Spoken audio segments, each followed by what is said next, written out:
Is that code supposed to look like it's panicking? Marcus Carter asked, eyes squinting at the flickering command screen across the lobby.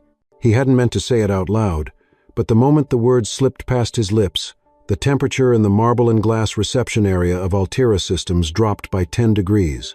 The receptionist, all high cheekbones and tighter blazer, snapped her head toward him as if he'd kicked her dog. "You're here to deliver pizza," she said, tone heavy with reprimand.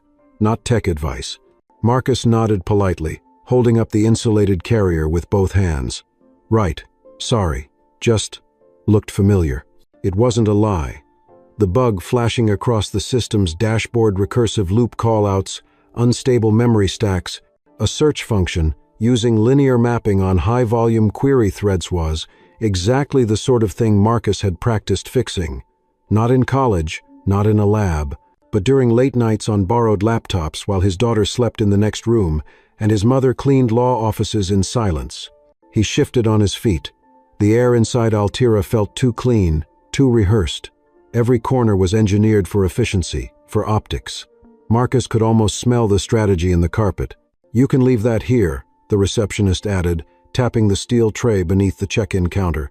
Her voice was neutral now, but coated with that smooth corporate condescension older black men like Marcus knew too well: professional, distant, and absolutely confident that you didn't belong. Marcus placed the pizza down, but his eyes returned to the wall of screens just beyond the security barrier.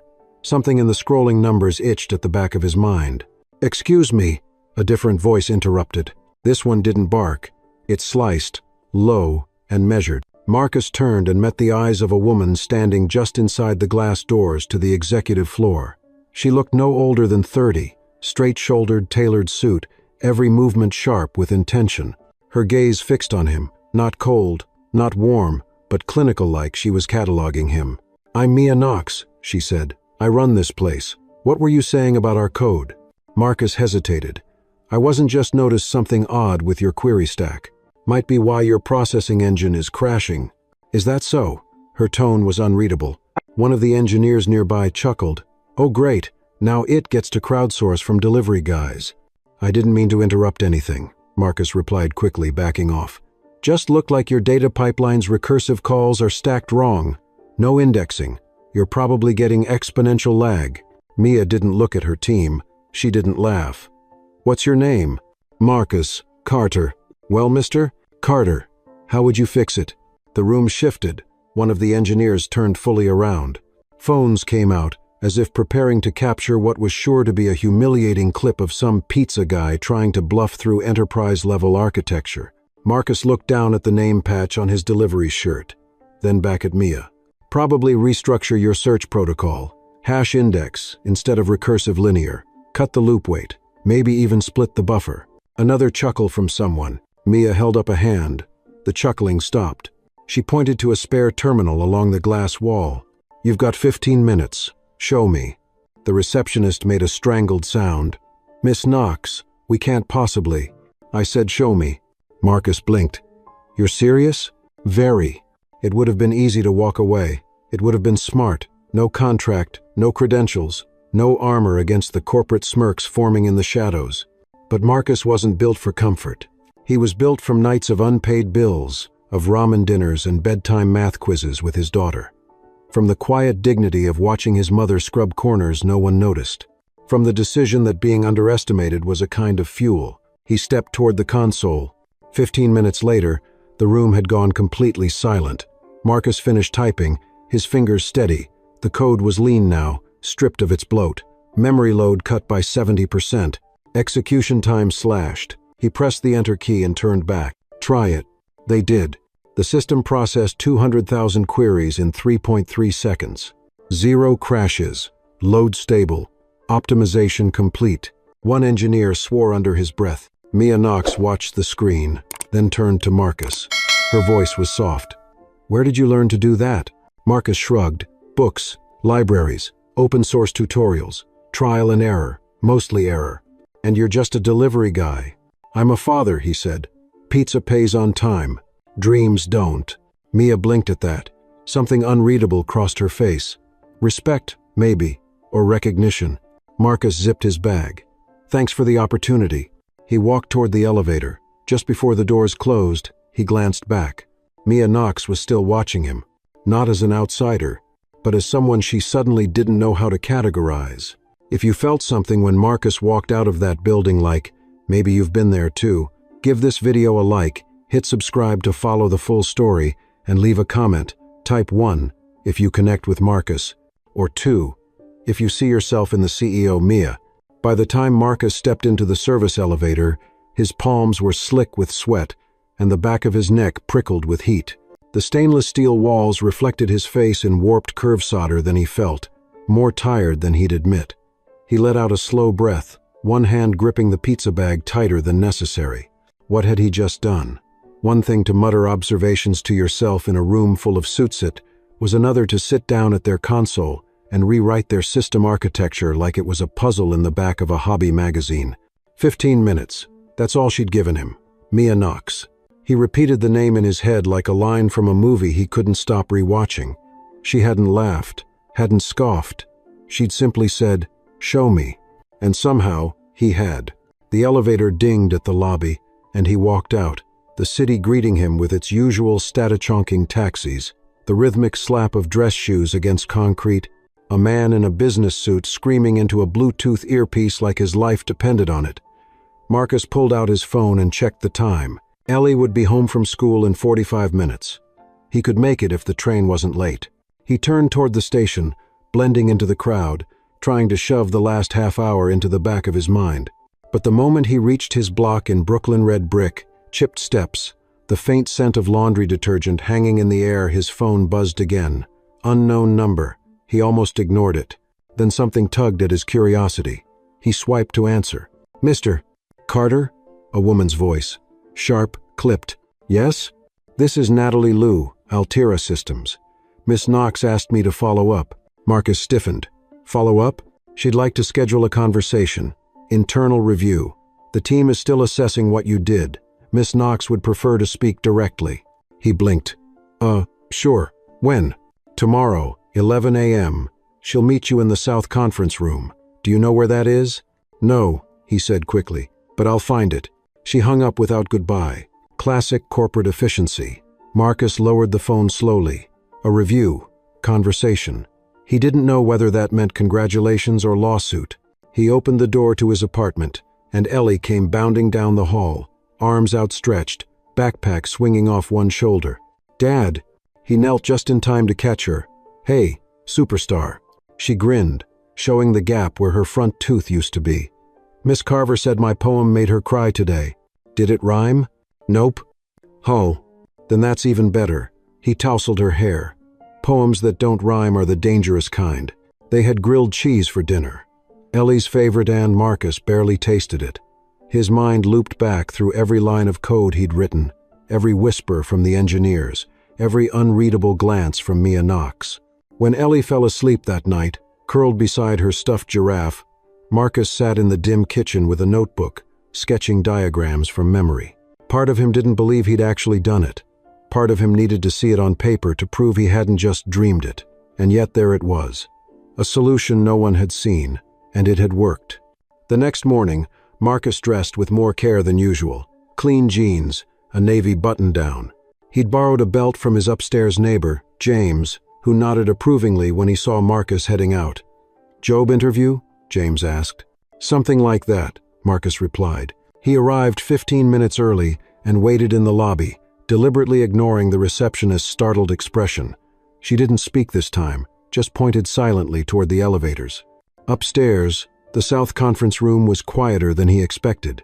Glass walls, long walnut table, soft leather chairs.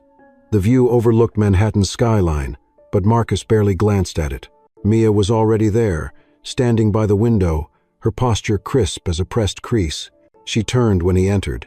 "Mr. Carter." "Morning, ma'am." "Please." "Just Mia." He nodded once. "All right." They sat. For a moment, neither spoke. Then Mia opened a thin folder. Inside, a printout of his code. Clean lines, bold headers. "You rewrote the entire query structure in under 15 minutes. That's not common." "I've been looking at messy systems since I was 17, Marcus said. "Got good at cutting the fat. Still, This wasn't just cleanup. This was strategic reconstruction. He shrugged. When your mom's cleaning offices at midnight and your baby's asleep next to your homework, you learn how to spot what matters and ditch the rest. Mia watched him carefully. You've never worked in corporate IT? No degree. Didn't finish college. But you understand hash indexing, dynamic memory allocation, layered security protocols? Yes. She closed the folder. Then why pizza? Because it pays on time. And it lets me be home when my daughter gets back from school. Another pause. This one different. Not corporate silence. Personal silence. I didn't expect you to say yes yesterday, Mia admitted. Didn't expect you to offer. I thought you'd crash the system. Marcus smiled faintly. Me too. Mia leaned forward. You saved us from losing a multi-million-dollar contract. I don't know if you realize how big what you did was. I wasn't trying to save anyone, he said. Just couldn't unsee the problem. She nodded slowly. We'd like to offer you a contract. Freelance for now. Review our existing architecture. Consult on upcoming launches. Marcus blinked. Seriously? I don't joke in conference rooms. He hesitated. You're not worried about how that looks? Bringing in some delivery guy? I'm more worried about keeping someone smart out of the room because of what shirt they wear. Marcus sat back, absorbing that.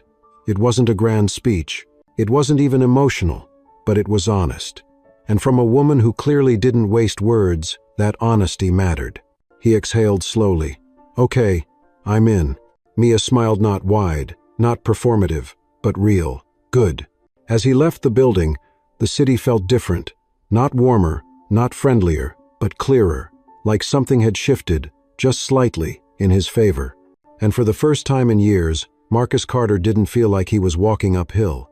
He felt like he was walking into something that might finally start to make sense. Marcus had just returned home with a small bag of groceries as a treat for Ellie after her spelling test when his phone buzzed again. He balanced the bag on one arm and unlocked the screen with his thumb. No name, just a number. Unknown. The message read, "We know what you did. That code wasn't yours to touch. Back off or you'll regret it." He stared at the screen for a few seconds, then read it again, slower. It wasn't signed, no logo, no point of contact, but the threat was clear. Something cold settled behind his ribs. He locked the phone, walked to the kitchen, and began unpacking.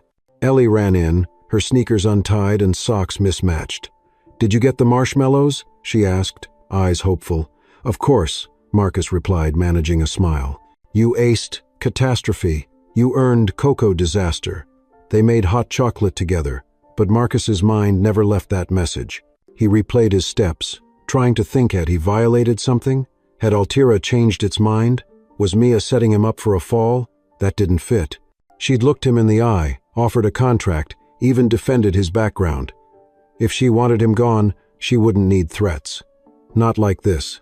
That night, after Ellie went to bed, Marcus called the only person outside his family who might make sense of this, Daniel Lee. Daniel was a freelance tech journalist with a sharp mind, a sharper tongue, and a reputation for uncovering corruption in Silicon Valley before the valley even noticed it was rotting. They'd met once briefly when Marcus delivered pizza to a media panel 2 years ago, and Daniel had casually asked him whether pineapple on pizza was a felony. Somehow, the question turned into an hour-long conversation about server security vulnerabilities in streaming services.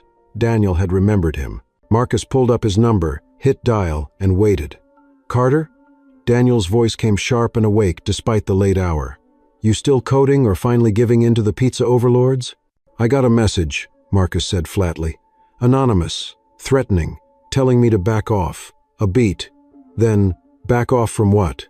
"Altira, the system I optimized. You remember that console I told you about? The AI platform?" Daniel's tone shifted. "You saved them from crashing into a lawsuit, right?"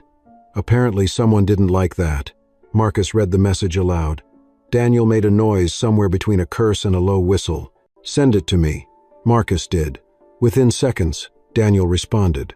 "This number is registered to a shell company in Delaware, owned by a holding firm with ties to Veritech." Marcus blinked. "Veritech? Isn't that Altira's biggest rival?" "Biggest and dirtiest," Daniel replied.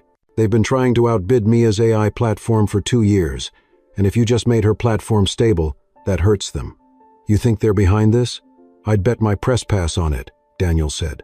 You, my friend, walked right into a corporate turf war with a wrench in your hand and fixed the enemy's engine. Marcus exhaled slowly. So what now? You don't answer anything. You don't threaten back. You let me dig. And if they come at me again, we go public. The next day, Marcus arrived at Altira feeling like the floor beneath him had shifted a few inches sideways. Mia greeted him at the 20th floor with a nod. South room's prepped, she said. Your access card's in processing. Marcus hesitated. Mia, did your legal team send me anything last night? She looked at him, a flicker of concern crossing her features. Number? Why?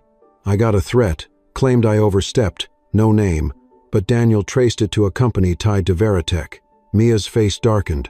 They've pulled stunts before, but this is new. You think they're watching your systems? I think they underestimated the value of your work and now they're scared. She paused. I'll have our security team check your name in public mentions. If they're trying to intimidate you, we'll see how. The confidence in her voice didn't waver, but Marcus noticed the tightness in her jaw. Something told him this wasn't her first time walking through corporate shadows. That afternoon, he was led to a shared workspace on the 21st floor, a corner room with whiteboards, floor-to-ceiling windows, and a view of Midtown that looked like it belonged in a movie. A small plaque on the desk read Consultant Access. His name hadn't made it yet, but the chair was real, the terminal was real, and the invitation had been real enough to make enemies. He pulled up the existing code structure for the next phase of Altira's AI and began mapping improvements. By the time the sun dipped behind the skyline, he'd shaved 22% off the resource load. When he returned home, Ellie was watching old cartoons in pajamas that didn't match. Rosa, his mother, was folding laundry and humming a tune that Marcus only remembered from childhood car rides. You look like someone who had a day, she said, folding a towel with military precision. Someone sent a threat, Marcus said, sitting down beside her. Rosa didn't flinch. That means they noticed. He looked at her. You're not surprised. Your whole life, I've been invisible, she said, cleaning up after people who left their mess and their secrets behind. You'd be amazed what I heard just pushing a mop. You think it's normal? No, she said, but it's expected. People don't like losing control, especially to someone they assumed was beneath them. Marcus looked toward Ellie, who was laughing at a cartoon squirrel throwing pancakes at a bear. What if this gets worse? Then we stay steady. She put a hand on his shoulder. You've already shown them who you are. Now show them you're not afraid to keep being that person. That night, as he lay in bed, Marcus thought of the words in the message. We know what you did. Good, he thought. Let them. Let them see exactly what happens when someone refuses to stay in the place they were assigned. Because Marcus Carter wasn't stepping back. He was just getting started. Marcus arrived at Altira the next morning under a sky that couldn't decide between sun and rain. The clouds hung heavy over Manhattan, casting a grayish tint on the city's energy, as if something unspoken lingered in the air. He entered through the employee entrance, now badge access, proper clearance. It still felt surreal. Security nodded as he passed. No longer just the pizza guy. That part of the story was gone. Or maybe not gone, just repurposed. Inside the elevator, he checked his messages. None from Daniel yet, but a text from Mia flashed across the screen. Need 10 mins before your check-in. Swing by my office first. That wasn't routine. Marcus exited on the executive floor, where everything was quieter, more deliberate. The doors to Mia's office were open, but she stood with her back turned, arms folded, staring out the massive window that framed the skyline like a painting. She didn't speak at first. Then, they're going after your mother. Marcus froze. What? A blog post went up late last night. Anonymous source. Claims Rosa Carter stole confidential files while working overnight shifts. Implies you used those to rewrite our algorithm. Marcus's throat tightened. That's a lie. Of course it is, Mia said calmly. But it's out there now. And Veritech's legal team forwarded the post to our board with a polite suggestion to review the integrity of our new consultant. They're trying to get me fired, Marcus said, jaw clenched. They're trying to break you down piece by piece, Mia corrected. Not because you're wrong, but because you're dangerous. You proved a flaw in their approach by existing. Marcus ran a hand over his scalp. My mom's never even touched a keyboard. Doesn't matter, Mia said. They know the truth won't save you. It's perception they're after. Corporate narratives run on suggestion, not evidence. He looked at her. So what now? Do I back out quietly before they start coming for Ellie too? Mia turned then, her eyes sharper than he'd ever seen them. Is that what you want? Of course not. Then stand still. Don't run. Let them come. And when they do, we'll show them the one thing they didn't expect: documentation. She walked to her desk and handed him a slim tablet. That post? Already being traced. Our IT is crawling the back end. If we find even one IP tied to Veritech, we go public. Marcus nodded, the knot in his stomach loosening just a little. Thank you. Don't thank me yet, Mia said, almost smiling. We're just getting started. Downstairs, Marcus returned to the consultant's suite and dove into the next optimization module. But his thoughts weren't just on code. They were on Rosa, on the years she spent invisible in the back corners of boardrooms, cleaning up after people who didn't remember her name. He remembered nights as a child, falling asleep in the corner of an office while she polished the floors, the smell of ammonia mixing with the sound of keyboards left on. Rosa never asked for thanks. She just worked. She endured. And now they were trying to turn her into a weapon against him. But not this time. At noon, he stepped out for lunch. The break room was quiet except for one voice, Tom Briggs, a senior engineer from Security Integration, speaking into his phone with more emotion than usual. Marcus didn't mean to listen, but one word stuck in the air like a red flag. Veritech. Tom's voice lowered after that, but Marcus stayed close, eyes on the coffee machine while his ears worked. Phrases floated past. Yes, he's still here. No, she doesn't suspect. I can forward it through the usual path. No, nothing signed yet. He's still freelance. Marcus didn't need more. He walked out, heart thudding. Daniel needed to hear this. That night, back home, he told Rosa everything. She didn't flinch, just folded another towel. I saw Tom once, she said quietly. Years ago, he met a man in the garage at 2 a.m. Thought no one saw. Marcus raised an eyebrow. Why didn't you say anything? Wasn't my place, she said. Back then, I still thought keeping your head down was the safest way to survive. And now? Now I think surviving isn't enough. Not if they're coming after you too. She walked to her bedroom closet and pulled out an old shoebox. Inside were envelopes, USB drives, photos, 15 years of silent observation. Rosa handed him a small stack labeled Tom. Use what you need, she said. But don't lose yourself in it. Remember who you are. You're not fighting them to win their game. You're fighting so your daughter doesn't have to play it. Marcus sat at the kitchen table until 2 a.m. going through the contents. Some of it was nothing. But some email printouts, backdated files, budget anomaly hinted at something bigger. Veritech had been in Altira's shadow for years, but this wasn't just competition. This was sabotage. And Tom Briggs? He wasn't just a spy. He was the leak. The next morning, Marcus arrived with a new kind of clarity. He went straight to Mia's office. You need to see this, he said, placing the folder down. She looked through it, slowly, carefully. When she finished, she leaned back and let out a breath. This changes everything. Not yet, Marcus said, but it can. She looked at him, really looked at him.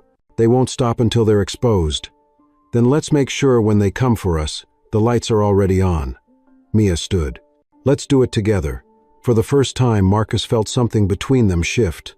Not strategy, not just solidarity, something warmer, more human. Mia didn't smile often, but now she did. Just enough to let him know she believed in what they were building, and in him. As they stepped out of the office together, the hallway suddenly felt less narrow. The fight ahead was bigger than either of them. But for the first time, Marcus wasn't standing in it alone. Marcus sat alone in the corner of the Altira cafeteria, his tray untouched. The noise of keyboards, microwave beeps, and the low murmur of engineers filled the room, but none of it registered. His thoughts were wrapped tight around the file Rosa had given him, the patterns, the timestamps, the names that kept reappearing in connections no one had drawn until now. Tom Briggs wasn't just a rogue insider. He was a strategic funnel, dripping sensitive data into Veritech's open hands for nearly 3 years. And now, Marcus knew it. But knowing something and proving it, especially in a corporate environment built on legal gymnastics, were two very different things. He pulled out his phone, thumbed Daniel's contact, and hit call. "Marcus, please tell me you have something juicy," Daniel answered on the second ring. "I have a trail," Marcus said. "Old emails, unexplained network access spikes, financial oddities linked to ghost vendors. It all points to Tom." There was a pause, then a low whistle. "You just poked the bear, my friend." "He poked first," Marcus replied. "You ready to help me document it?" "Always. Meet me at Jackson Cafe in an hour. Bring the box." Marcus stood, dumped his untouched lunch, and headed out.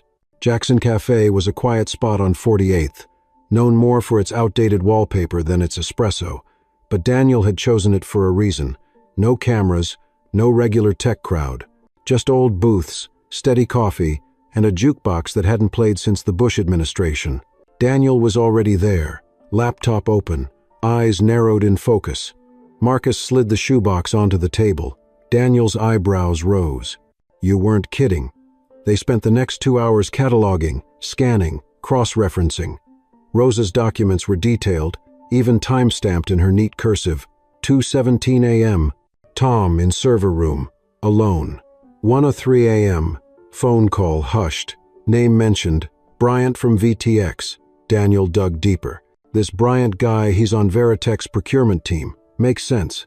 They've been trying to reverse engineer Altira's neural link engine. If Tom fed them pieces, they'd only need time. And if I hadn't stepped in with that patch, Marcus muttered, they'd still be ahead. Daniel looked up. You didn't just fix a system. You threw off their entire schedule. That's why they're desperate. That's why they're smearing your mother. Marcus leaned back, the weight of it all settling. What do we do next? We build a timeline. Corroborate with your optimization work. If we can prove Veritech stood to lose something tangible from your fix, and that Tom was involved, we expose the whole damn play. Marcus nodded. You'll publish? I'll drop it like thunder, Daniel said. But we need Mia on board. This gets legal real fast. Back at Altira, Marcus waited outside Mia's office.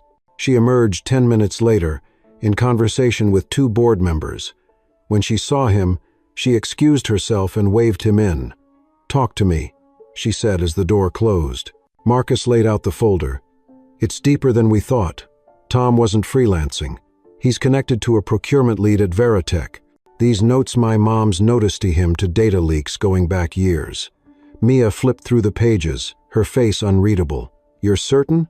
Daniel Lee corroborated it. IP logs match. Timestamps align with code losses. Tom was feeding them our weaknesses, and my patch last week disrupted their strategy. Mia sat down, slowly, as if absorbing the hit. This could implicate Veritech in corporate espionage, and discredit me if we're not careful, Marcus added. They'll frame this like a grudge move. But it's not, Mia said. It's protection. It's truth. She picked up her phone, dialed fast. Legal, I need you in my office. Bring compliance. She hung up and looked at Marcus. You trust me? I'm still here, aren't I? Her smile was thin but real. Then let's play this right.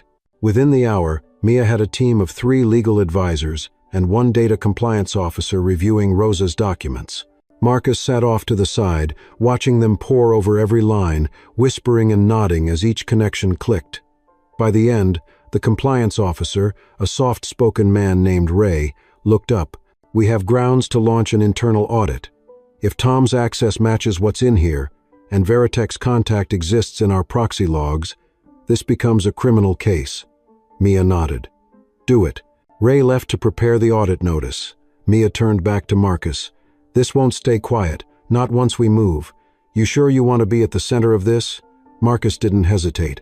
I didn't start this, but I'm damn sure going to finish it. That night, Rosa was already sipping tea when Marcus got home. Ellie had fallen asleep with a math book open on her chest. How bad is it? Rosa asked. Worse than we thought, Marcus replied, sitting beside her. But Mia's all in. So's legal. They're starting the audit tomorrow. Rosa nodded. Good. Then, after a pause, and you? Marcus looked around their modest apartment, the noise of the radiator, the hum of the city outside. He thought of how close he'd come to backing away, how easy it would have been to say, not my fight. I'm in, he said. Rosa smiled faintly. I knew you would be. You've got your father's stubborn jaw, Marcus chuckled. You always say that when I get into trouble. Because it's always true."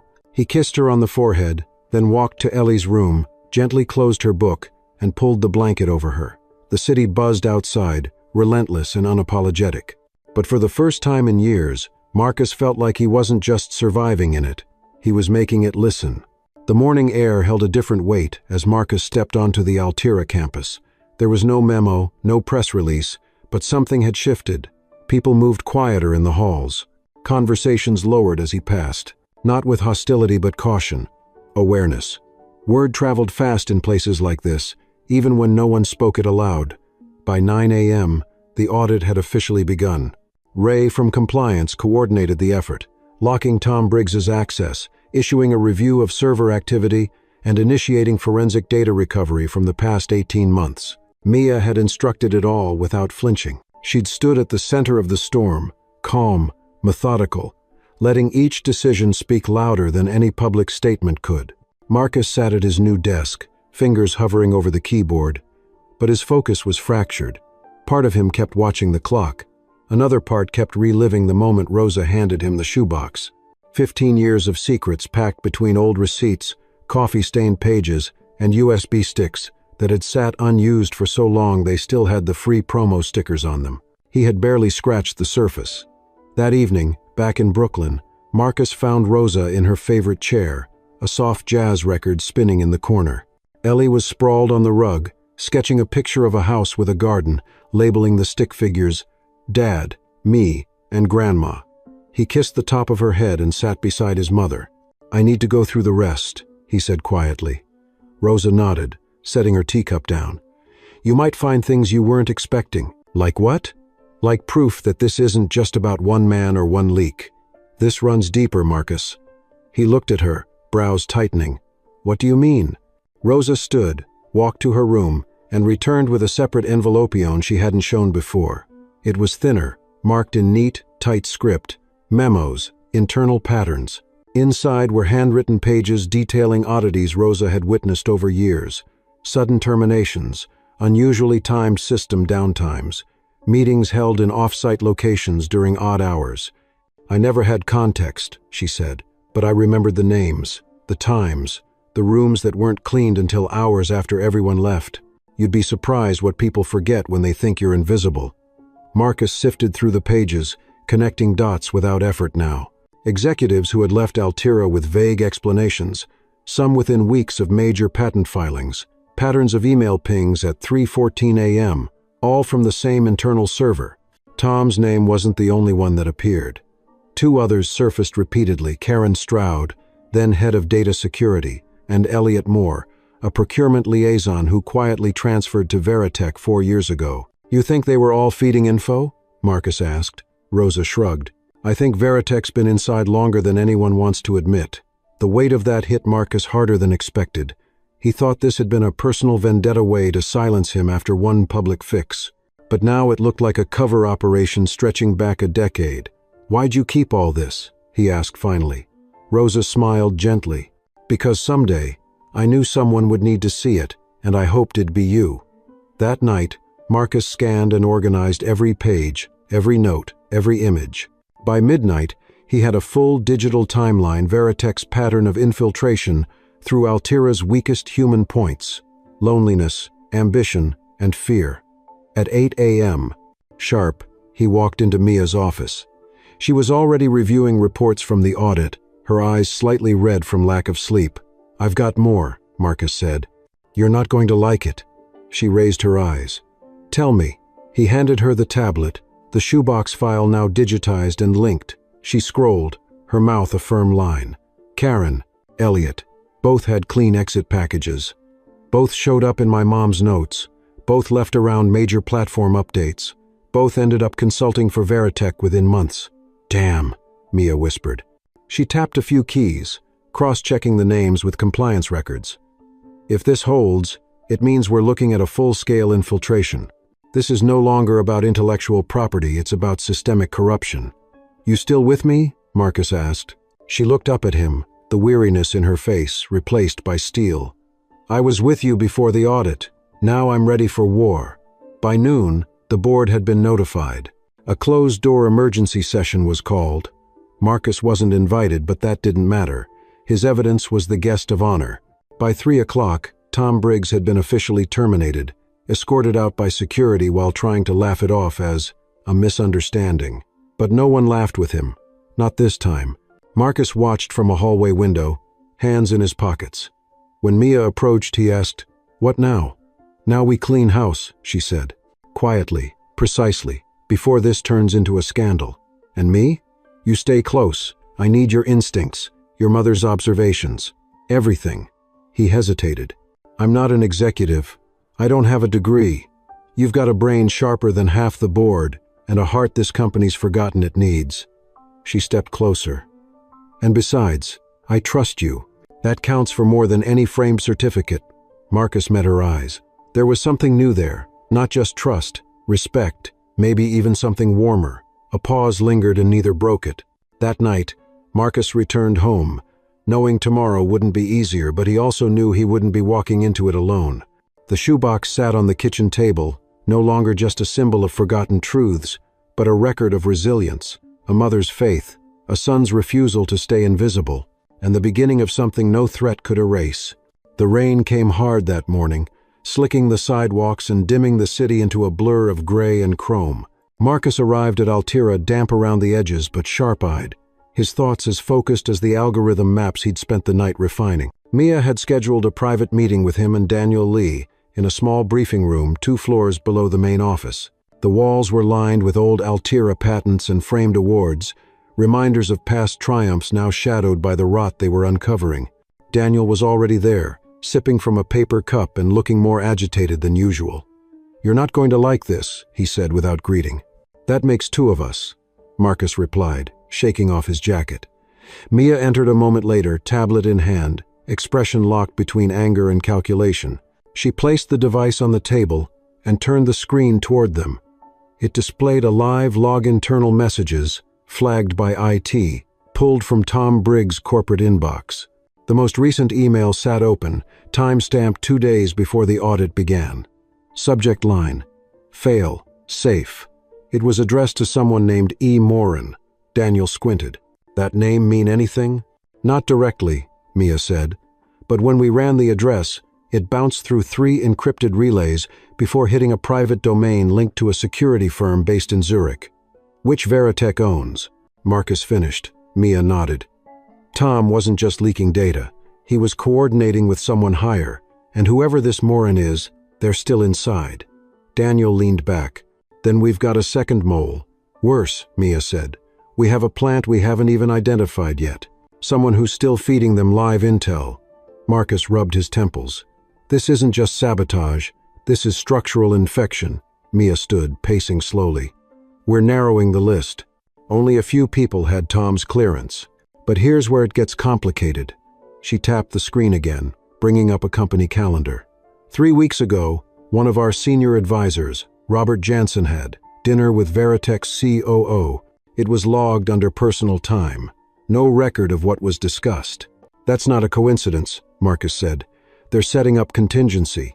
And if we act too fast, we'll spook whoever's still here," Mia replied. "But if we wait, they bury the rest," Daniel finished. Silence stretched between them, the weight of what lay ahead pressing in. Finally, Mia sat again, her voice lower now. "We go methodical.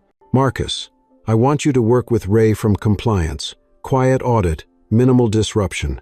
Daniel, you build a media timeline. If this explodes, we need to control the narrative." Marcus nodded. "What about the board? Some support us, some are nervous, and 1 or 2 may already be compromised." "Then we move like ghosts," Daniel said, smirking grimly.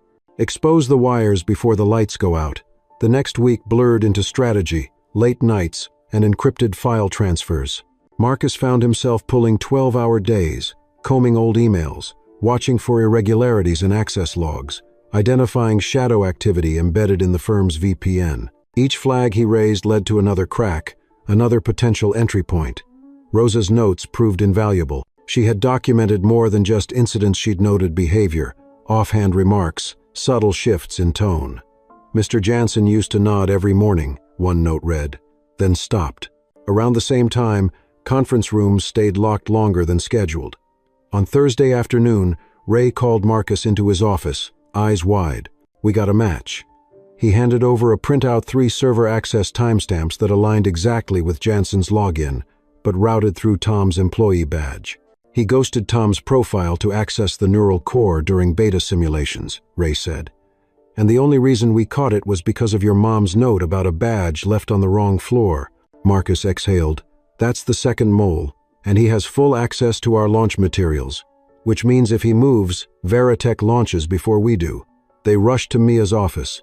She listened in silence, then picked up her phone. Lock his access, quietly. Move him to consulting status for an internal reassessment. That's not going to hold him, Marcus warned. He knows we're circling. Then we give him one reason not to run. She leaned in. We feed him a decoy. That night, a dummy data file was created, an innocuous-looking algorithm marked as critical update. Access logs were flagged. Cameras were trained on terminals. By morning, Jansen had downloaded the file and forwarded it through a scrambled server in Prague. Mia stood over the screen as the data completed transfer. Got you, she whispered. By noon, Jansen's resignation hit the board's inbox. Personal reasons. Mia didn't flinch. Send a courier, she told Ray. Deliver a letter from legal to Veritech. Let them know their little game just ended. But the move came with a cost. News of Jansen's departure stirred rumors. Blogs began to speculate. Financial pages whispered of disruption at Altera. The board grew restless, and in the shadows, Veritech's PR machine began spinning. Daniel called Marcus late that night. They're painting this as a leadership breakdown. Leaks, paranoia, rogue hires. Even me? Especially you. You're the outsider they can blame. Marcus sighed, staring out his apartment window. Let them. We've got proof. We've got everything. Yeah, Daniel said, but truth doesn't always win the first round. We need one final play, something they can't twist. You have an idea? Mia does. She's calling a full staff assembly tomorrow, and she wants you to stand beside her. Marcus didn't respond right away. His heart pounded harder than it had since the first day he stepped into Altera with a pizza bag and a few lines of code in his back pocket. Tell her I'll be there, he said finally. Let's finish this. The atrium of Altera Systems had never hosted a gathering like this. The space, typically reserved for quiet client showcases and company mixers, now buzzed with an undercurrent of tension. Employees filled the polished marble floor shoulder to shoulder, murmuring in hushed tones beneath the steel and glass ceiling. Marcus stood near the edge of the stage, just out of sight behind a column, adjusting the cuffs of a shirt Rosa had ironed that morning with quiet care.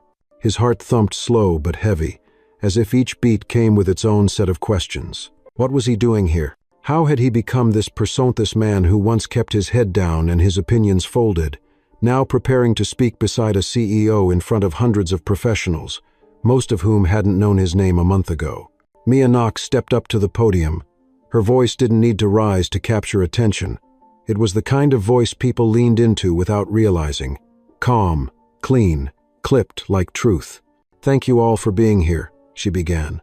I know the last few weeks have raised questions. I know rumors have traveled faster than memos. But today, I want to speak plainly. And I want you to hear not just from me, but from someone who stood up when it would have been easier to stay invisible. She turned and gestured for Marcus to step forward. He didn't hesitate. Not anymore. He walked to her side, the room falling even quieter. For a beat, he looked over the crowd, not with fear, but with clarity. He saw engineers who'd once ignored him, interns who had whispered, managers who had politely nodded when he passed in the hallway. And he saw a few who smiled, now small, uncertain, but real. My name is Marcus Carter, he began. Some of you know me as the guy who fixed the recursive failure in the AI backend. Others might still think of me as a delivery guy.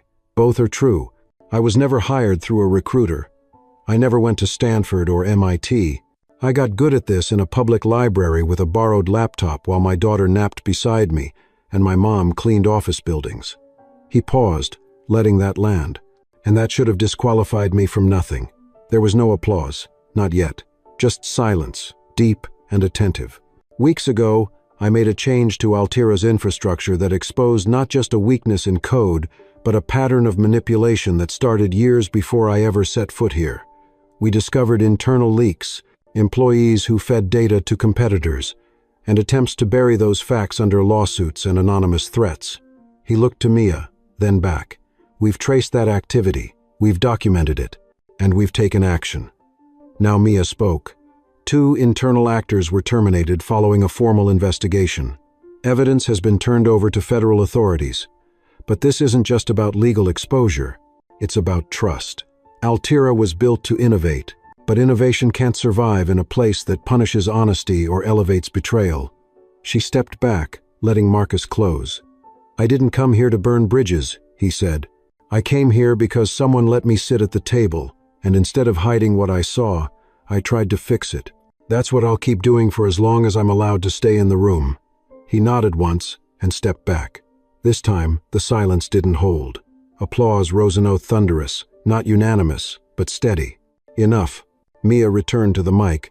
Altera is reviewing all security protocols and revamping onboarding systems to close every remaining gap.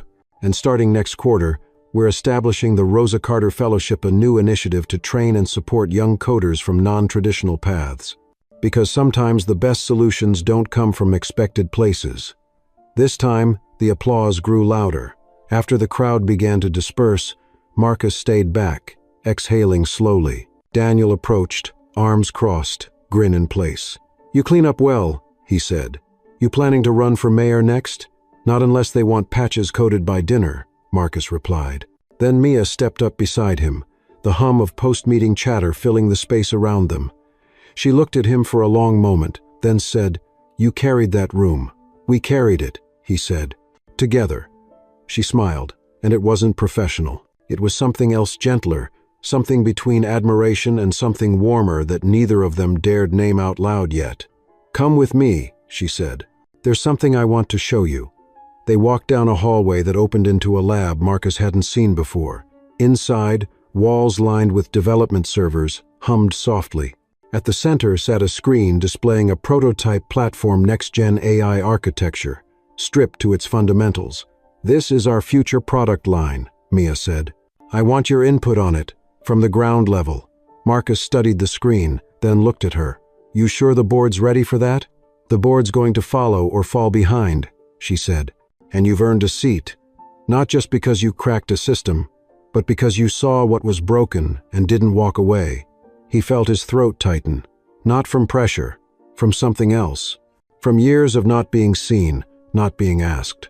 Thank you, he said, for everything. She stepped closer. You deserve more than thanks. He didn't answer, but he didn't need to.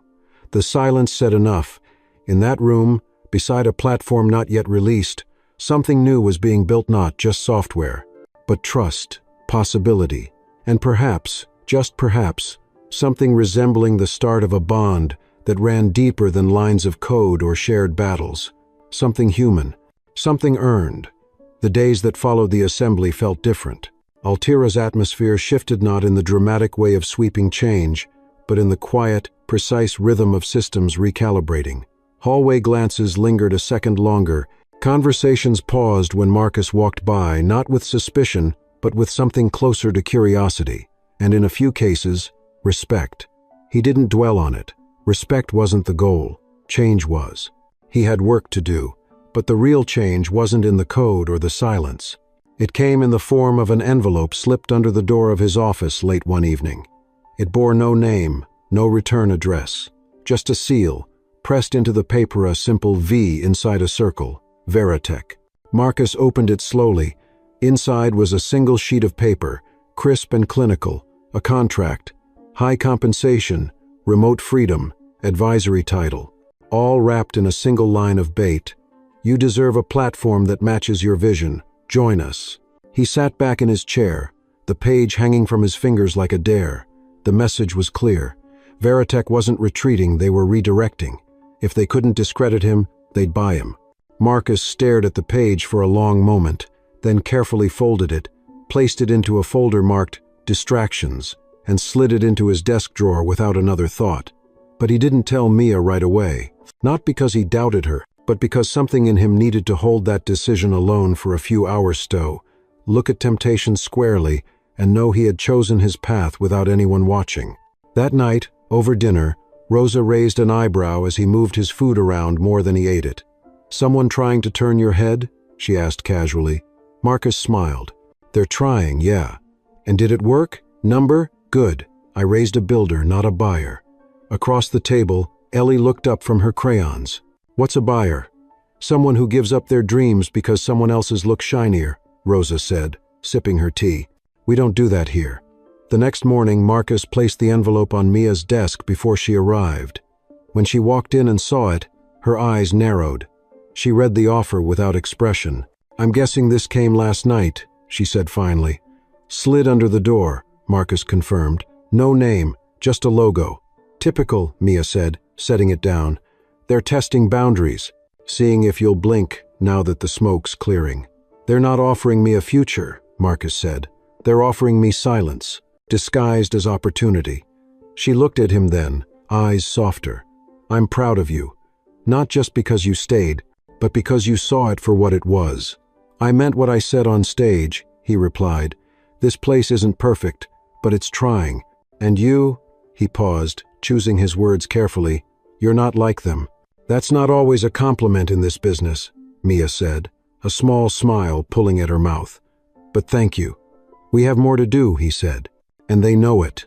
That same day, Daniel called. His voice was tight. They're launching early. Veritech? Marcus asked, already on his feet. Tomorrow morning, emergency press event, claiming a new architecture protocol. Let me guess it mirrors our platform? Almost line for line, but tweaked. Enough to argue its original work. Marcus felt heat rise under his collar. They're moving before we can go public. They're trying to own the narrative, Daniel said. Beat you to the punch. How much time do we have? 18 hours. Marcus didn't hesitate. He called Mia. We have to respond tonight. We show them our code, our timeline, our audits, everything. The board won't agree to a press release this fast, she warned. Then we bypass the board. She was silent for a beat. Then, you sure? We don't need permission to tell the truth. That evening, in Altira's largest studio room, used mostly for webinars and investor calls, Marcus stood under soft lights beside Mia. Daniel ran the stream. Rosa watched from home with Ellie beside her, clutching a stuffed giraffe and pointing every time her father appeared on screen. You ready? Mia asked softly as they waited for the countdown. I've been ready since I walked in here with a pizza, Marcus replied. 3, 2, 1. The live stream blinked green. Mia opened. Good evening. We're here tonight not to defend ourselves, but to speak first. Before others write our story for us. She outlined the history, the data breaches, the sabotage, the audit, the resignations. Then she stepped aside.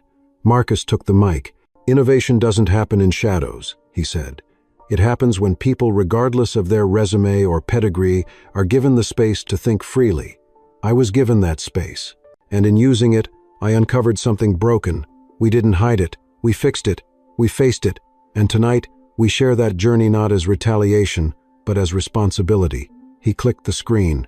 A timeline appeared, from the first optimization to the audit findings, employee names redacted but events logged with precision. This is our truth, he said. We won't let anyone else shape it with half-facts and stolen scripts. The stream ended 43 minutes later. The responses poured in within minutes. Emails, tweets, news outlets picking up the feed, and a message from Veritech's legal team. We request a cease and desist regarding unfounded allegations. Mia responded with 3 attachments: audit logs, access histories, and footage of Jansen transmitting code. The next morning, Veritech canceled their press event. Marcus read the news from his desk, a quiet satisfaction curling in his chest. Not triumph, not revenge, just balance. Truth, finally placed where it belonged in the light. Later, as he walked to the elevator, Mia caught up to him. You hungry? Starving, he said. Then let's get something that doesn't come in a box. They exited together, under a sky that had finally cleared. For once, it felt like the city was catching its breath. So was Marcus. And for the first time in a long time, he didn't just feel like a man inside someone else's system. He felt like the one helping rewrite it.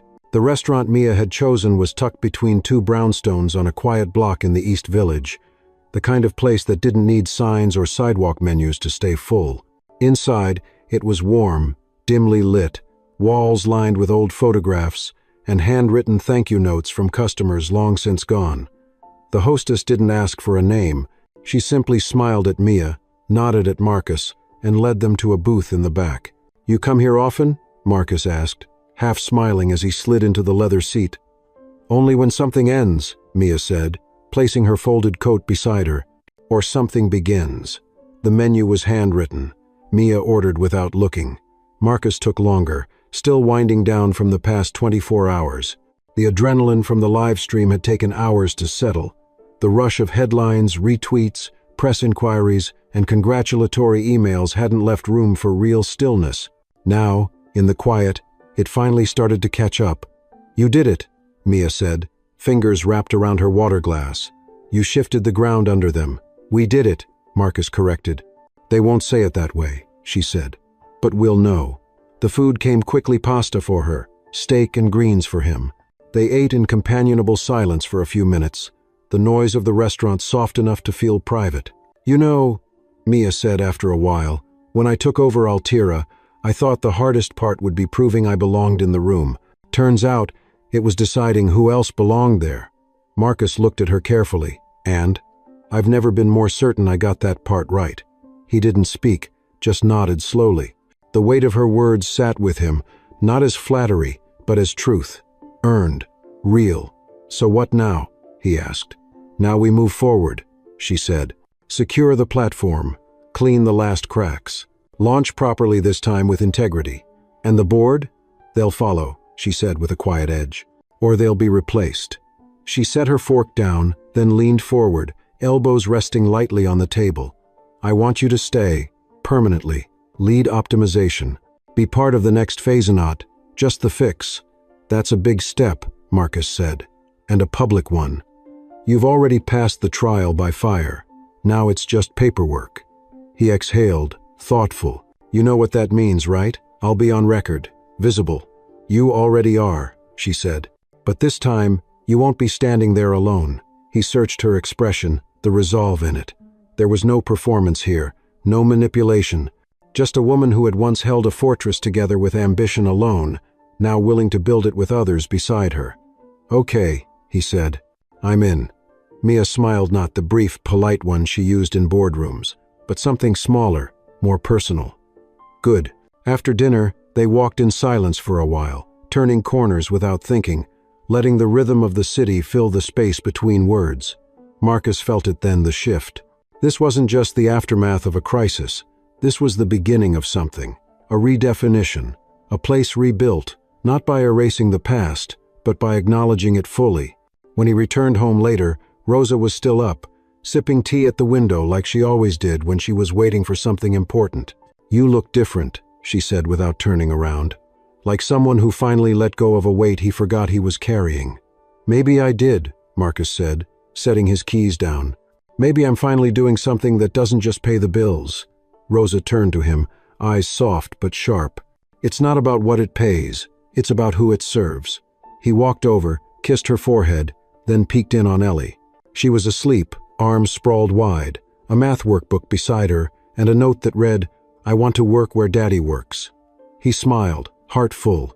That weekend, he returned to Altira to finish a final patch before the platform went into testing. The building was quiet, Sunday stillness.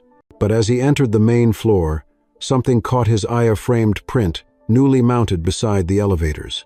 It read, "Innovation begins wherever someone refuses to stay invisible." Beneath it, in smaller letters, dedicated to Rosa Carter, whose silence protected, whose notes revealed, and whose son reminded us all why truth matters. Marcus stood there for a long moment, long enough that Ray from compliance, passing by, stopped and said, "She deserves it. So do you." Marcus nodded, not trusting his voice. That night, he told Rosa. She didn't cry. She just smiled, whispered finally, and set her tea down with the kind of quiet satisfaction that didn't need applause. The following Monday, Altira's board voted unanimously to approve a new program, the Carter Initiative, a mentorship pathway for underrepresented coders, with Marcus named as the founding advisor. Veritech remained silent. No lawsuits, no counters, just quiet retreat. The world had seen enough. And Marcus A delivery man ignored at every entranceno walked the halls of Altira with a badge that bore not just his name, but his journey. Not as a symbol, not as a token, but as proof that some walls don't fall until someone pushes the right piece, and sometimes that someone doesn't wear a suit. Sometimes he wears worn sneakers, carries code in his head and hope in his chest, and walks in through the service entrance only to leave by the front door, holding the future in his hands. Monday bled into Tuesday under a sky the color of steel, the kind that blanketed the city with a heaviness only those who'd lived long enough could truly feel. At Altira, preparations for the platform's public launch were in their final stretch. Conference rooms buzzed with wireframes, simulation reviews, and user stress tests. Everyone walked a little faster, talked a little lower, but there was electricity under the surface, anticipation mixed with defiance. They had been tested, and they had endured. But across town, at a glass and chrome tower that housed Veritech's East Coast offices, the atmosphere was beginning to crack. Inside a polished boardroom on the 37th floor, Veritech's interim legal counsel placed a flash drive on the mahogany table and said the words no executive wanted to hear: "We've been exposed." The files Mia had publicly shared, the audit records, the access logs, even the footage of Jansen together, they formed a mosaic too precise to dismiss. For the first 24 hours after the stream, Veritech's senior team had strategized damage control. They'd framed their narrative, buried comments, leaned on old alliances. But by Tuesday morning, journalists had begun cross-referencing timestamps. Whistleblowers surfaced, former contractors started speaking. A Senate subcommittee on technology ethics had requested a briefing. The facade had begun to crumble. Marcus sat in his office, reading the updates not from social media but from internal memos, passed quietly from Mia's assistant, who, despite the chaos, remained perfectly punctual. There was no gloating in Marcus, no surge of triumph, only a measured, grounded calm. The truth outlasts noise, Rosa had once told him, and now it was proving itself. Mia entered without knocking, holding a manila folder. Her hair was tied back tighter than usual, her expression unreadable. "We just received this," she said. Marcus opened the folder. Inside, a formal letter of inquiry from the U.S. Department of Commerce, requesting Altira's full cooperation as part of a wider investigation into Veritech's practices. Mia sat across from him. "They're going down," she said quietly. "But not all at once, and not cleanly. Nothing real ever collapses neatly," Marcus replied. "We just hold our line. And protect the people doing it right," she added. He nodded, feeling the truth in that. But just as she stood to leave, her phone buzzed. She glanced at the screen, frowned, and answered. "This is Mia." A pause. Her brows tightened. "Number. That's not possible. Yes, forward it to me now." She ended the call and turned to Marcus, her voice different now. "They're accusing us of algorithm theft." He blinked. "What?" "Filed this morning. Veritech claims we reverse-engineered one of their retired test protocols." "That's absurd," Marcus said. "We have logs, timestamps, original code built from scratch. Doesn't matter. It's a PR play. They know it won't hold in court, but it buys them time in the press." Mia opened her laptop, pulled up the document. Marcus scanned it quickly. The claim was vague, clearly constructed by attorneys more interested in casting shadows than building arguments. But it was enough to spark a headline. "They're baiting us into a public fight," Mia said. "Trying to blur the lines." Marcus stood. "Then we don't play defense. We respond, but not with rebuttals, with receipts." Mia looked at him. "You mean, we open source part of the architecture, the part I rewrote, the patch that changed everything?" Her eyes widened. "You'd give it away?" "Not all of it. Just enough to show what real innovation looks like. Transparent, ethical, traceable. We show our work, and we let the world decide." She considered it. "It's risky. So is silence." A beat, then she nodded. "Let's do it." Within hours, Daniel coordinated the release. A digital breakdown of Marcus's original patch, annotated, documented, and accompanied by a video explaining how it was built, when, and why. No marketing spin, just facts. Real code, solving real problems. By evening, the narrative had begun to shift again. Developers across the country began praising the clarity of the patch. Tech forums lit up with comparisons between Marcus's work and Veritech's outdated model. A well-known AI ethics researcher tweeted, "This isn't a war of codates, a war of courage. Altira just showed up unarmed and still won the room." At home, Marcus sat on the couch, Ellie curled beside him, watching cartoons without really seeing them. Rosa emerged from the kitchen with a mug of tea, handed it to him wordlessly. "I saw the post," she said, easing into her chair. "I never thought I'd see a day where our story helped change someone else's." Marcus looked at her. "You told me to stay visible. You made sure they saw all of us." That night, just before bed, Marcus received a message from Mia. A single line. "You changed everything. Can we talk tomorrow? Dinner. Just us." He smiled, typed back, looking forward to it. And as he turned off the light, letting the hush of the city settle around their little apartment, Marcus felt something new take root, not resolution, not victory, but peace. Earned, real, and finally his. The restaurant Mia chose this time was quieter, more intimate, not the kind of place executives used to host deals, but one where the lighting was soft and the music played low enough to invite real conversation. Marcus arrived first. He wore a navy button-down no-tian, the same well-worn boots he'd refused to give up even after Altira issued him a corporate badge. He scanned the room, noting the couples leaning close, the older pair laughing over wine, the solo man in the corner sketching in a notebook. This was not a night for speeches, not for defense or strategy. This was something else. Mia walked in wearing a charcoal coat, her hair loose for the first time Marcus could remember. She moved differently, too less guarded, more present. When she sat across from him, the silence that followed wasn't awkward. It was full, real. "Thank you," she said softly. "For what?" he asked. "For not selling out, for staying grounded, for showing me that leadership isn't about being untouchable. And you," he said, "showed me that power doesn't have to mean control, that sometimes it just means making space." They ordered wine, talked about nothing for a while. The weather, music, childhood food cravings. Marcus told her how Rosa once made peach cobbler in a toaster oven when their stove broke, and how he still thought it was the best dessert he'd ever tasted. Mia admitted she used to steal books from the law library in her building as a kid, not to keep, but to feel like she could borrow the future for a few hours at a time. "I used to think success meant never looking back," she said. "Now I wonder if real success is remembering exactly where you came from and choosing to carry it with you." "I never had the luxury to forget," Marcus replied. "My past followed me into every room. Until now," she said, meeting his eyes. "Now it walks beside you." They didn't talk about Veritech that night, or the press, or the fact that Marcus's patch had sparked a wave of open-source collaborations across tech forums nationwide. The industry had shifted, but for once, they didn't need to narrate it, they just let it be. After dinner, they walked without destination. The streets of New York, illuminated by storefronts and the occasional late bus, felt like a city exhaling. At one corner, Mia paused. "Can I ask you something personal?" Marcus nodded. "If Ellie ever asked you why you didn't give up when it got dangerous, when they came after your mother, what would you say?" He thought about that for a moment. Then, with quiet certainty, "Because she's watching, even when I don't think she is.